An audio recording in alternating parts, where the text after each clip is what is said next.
Many people might think Jing Yuan is mid.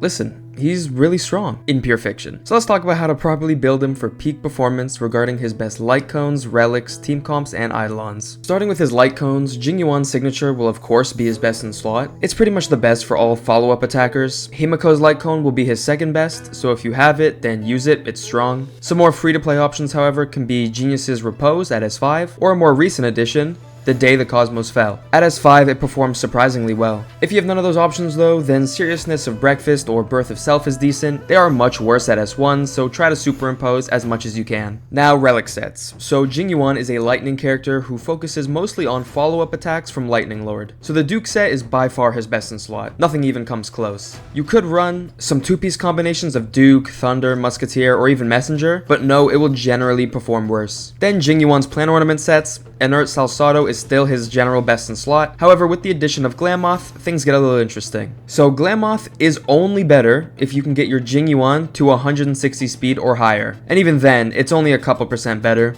So just stick with Inert Salsado. For his main stats, Jing Yuan wants crit on the body, whatever you need more of, speed on the boots. You can opt for attack if you're getting a ton of speed elsewhere, then lightning damage on the orb and attack percent on the rope. For his substats, get speed until your desired goal, then build as much crit as possible, and attack percent rolls will help a bit. So Jing Yuan's team comps. His role is main DPS, and he's very SP hungry, so it's important to pair him with SP positive buffers. For example, Jing Yuan Hyper Carry, his best teammate will be Ting Yun.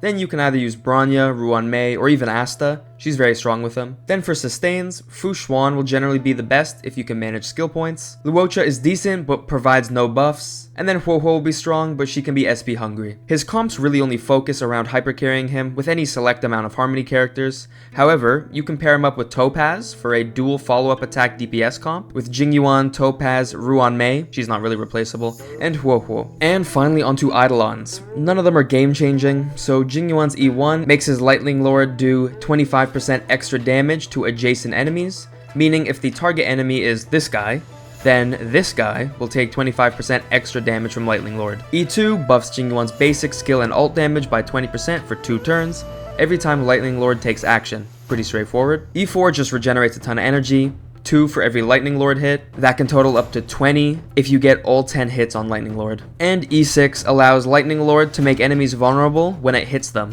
meaning they will take 12% more damage per hit up to 3 stacks for a maximum of 36% on the target enemy. So I pulled this guy back in 1.0 and kinda just benched him. I mean, back then he was fun, but over time, he became so underwhelming.